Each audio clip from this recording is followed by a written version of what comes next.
Assalamualaikum warahmatullahi wabarakatuh. Pandemi Corona telah menjadi wabah yang mengglobal. Virus ini telah menginfeksi warga dunia di berbagai negara, tak terkecuali Indonesia sebagai negeri dengan mayoritas muslim. Para ulama dan ahli agama berhati-hati dalam berfatwa dan hanya menggunakan dalil-dalil yang otoritatif dalam membimbing umat Islam.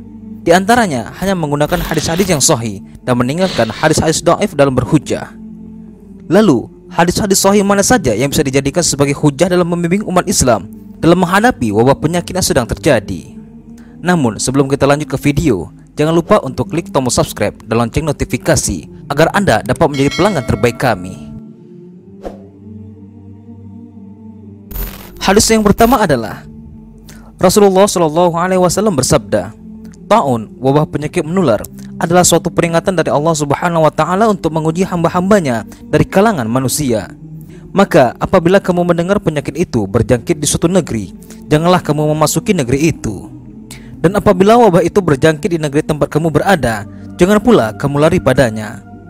Hadis riwayat Bukhari dan Muslim dari Usamah bin Zaid. Hadis yang kedua, Nabi SAW bersabda, "Janganlah yang sakit dicampur baurkan dengan yang sehat." Hadis Bukhari dan Muslim dari Abu Hurairah.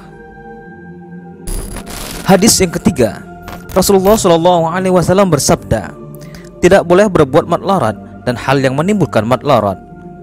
Hadis riwayat Ibnu Majah dan Ahmad Ibnu Hanbal dari Abdullah Ibnu Abbas. Hadis sahih yang keempat adalah hadis ini diriwayatkan oleh Bukhari dan Muslim tentang anjuran sholat di rumah ketika hujan pada siang hari Jumat. Dari Abdullah Ibnu Abbas, dia mengatakan kepada muazzinnya ketika turun hujan, "Jika engkau telah mengucapkan asyhadu an la ilaha illallah, asyhadu anna Muhammadar Rasulullah, maka janganlah kamu mengucapkan hayya 'alas shalah. Namun ucapkanlah shallu fi buyutikum. Salatlah kalian di persinggahan kalian."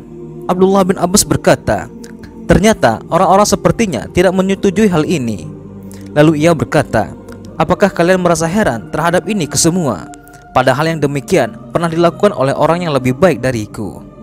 Salat Jumat memang wajib, namun aku tidak suka jika harus membuat kalian keluar sehingga kalian berjalan di lumpur dan comberan."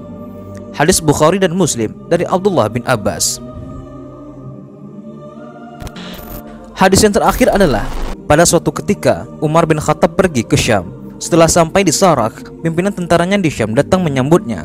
Di antara lain terdapat Abu Ubaidah bin Jarrah dan para sahabat yang lain. Mereka menggambarkan kepada Umar bahwa wabah penyakit sedang berjangkit di Syam. Umar kemudian bermusyawarah dengan para tokoh Muhajirin, Ansar, dan pimpinan Quraisy. Lalu Umar menyuruhkan kepada rombongannya, "Besok pagi-pagi aku akan kembali pulang. Karena itu bersiap-siaplah kalian." Abu Ubaidah bin Jarrah bertanya, "Apakah kita hendak lari dari takdir Allah?" Jawab Umar, "Mengapa kamu bertanya demikian, hai Abu Ubaidah?" Agaknya Umar tidak mau berdebat dengannya. Dia menjawab, "Ya, kita lari dari takdir Allah kepada takdir Allah." "Bagaimana pendapatmu seandainya engkau mempunyai seekor unta, lalu engkau turun ke lembah yang mempunyai dua sisi, yang satu subur dan yang lain tandus? Bukanlah jika engkau mengembalanya di tempat yang subur, engkau mengembalanya dengan takdir Allah juga, dan jika engkau mengembalanya di tempat yang tandus, engkau mengembala dengan takdir Allah." Tiba-tiba datang Abdurrahman bin Auf yang sejak tadi belum hadir karena suatu urusan. Lalu ia berkata, "Aku mengerti masalah ini. Aku mendengar Rasulullah SAW bersabda, apabila kamu mendengar wabah berjangkit di suatu negeri, janganlah kamu mendatangi negeri itu. Dan apabila wabah itu berjangkit di negeri tempat kamu berada, maka janganlah keluar dari negeri itu karena hendak melarikan diri." Ibnu Abbas berkata, Umar bin Khattab lalu mengucapkan puji syukur kepada Allah. Setelah itu dia pergi. Hadis Bukhari dan Muslim. Semoga apa yang sedang terjadi pada kita saat ini dapat menambah keimanan dan ketakwaan kita kepada Allah Subhanahu wa Ta'ala.